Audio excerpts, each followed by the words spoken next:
Hey everyone, welcome back to my channel and another episode of Weekend Watch where I'm giving you all the latest box office news and updates. So last weekend, Scream dethroned Spider-Man and took away that #1 spot, but Spider-Man could not let that happen 2 weekends in a row. So this past weekend, he swung himself back in, reclaiming the top spot with $14.1 million. So currently at a 6-week run, Spider-Man is hovering right around the $720 million mark domestically. So now my question is, are movie theaters dead until The Batman drops on March 4th? We're going to break this down just a little bit. So there are no big new releases coming out this coming weekend. The week after, the start of February, we do have a new disaster flick called Moonfall, as well as Jackass Forever.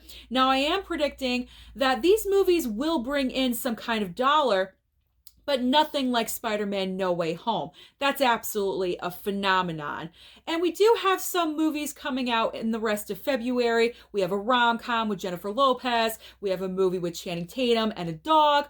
Okay, those are cute, but they're not going to make an impact at the box office, especially with how moviegoers are choosing to stay at home lately. So I'm predicting that the next huge movie is obviously going to be The Batman, which is unfortunate for movie theaters because they really need as much revenue as possible, and to have such clunkers in the month of February is really not going to be helping them out. So I highly encourage you all, go to the movie theater. Go, go, go. If you have something that you want to see that you've been putting off and you feel safe, I really encourage you to go because movie theaters are going to need the support in the month of February. So what do I think The Batman is going to be bringing in? I'm not sure if it's going to be bringing in Spider-Man No Way Home dollars, because that is just beyond all expectations, especially with everything that's happening right now with COVID and Omicron. But I will say, everyone is looking forward to The Batman. We want to see Robert Pattinson step into the Batman shoes and see what he can do. All of the trailers, I'm personally excited. I think it looks great. It's different. It feels like more like a horror movie, a totally different vibe from any other Batman film that we've seen. So I definitely think that this film is going to generate money. But the big question is, how much money is The Batman going to bring in? Let me know your thoughts and your comments down below. So what else comprised the top 5 of the past weekend? Scream did drop down to the 2nd spot, but not further down as we thought it was going to, with $12.4 million. So less than $2 million between 1 and 2. That really isn't horrible. It's not that bad. And then in the 3rd spot is Sing 2. Sing 2 is holding its own with another $5.7 million. In the 4th and 5th spot, unfortunately, our epic fail this week is Redeeming Love, and it made $3.7 million. Now, unfortunately, I say epic fail because there was no marketing for this movie.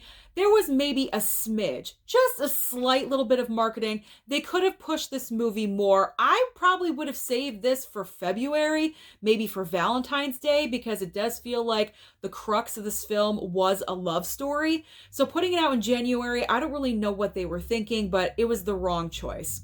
And then The King's Man in 5th place with $1.7 million. So as I mentioned, nothing new coming to the box office this coming weekend. So let's just head right on over to streaming. What is on streaming services this coming weekend? Over on Netflix, we have pretty much the longest title in the world. So put on your seatbelt 1 second. The Woman in the House Across the Street from the Girl in the Window, Season 1. This is starring Kristen Bell. And apparently this is a parody of The Woman in the Window that Amy Adams was in, also on Netflix. So I think that's kind of ballsy that Netflix is putting this out. It's kind of making fun of its own movie that it distributed. But anyway, over on HBO Max, we have The Gilded Age, Season 1, debuting tomorrow on Monday. And then returning to HBO Max is Malignant and Reminiscence. Over on Amazon Prime, we have Needle in a Time Stack. And then finally on Apple TV Plus, we have a new series called The After Party. So that is everything happening at the box office, but also on streaming. Let me know down below your thoughts about The Batman. Is that the new big phenomenon hitting theaters?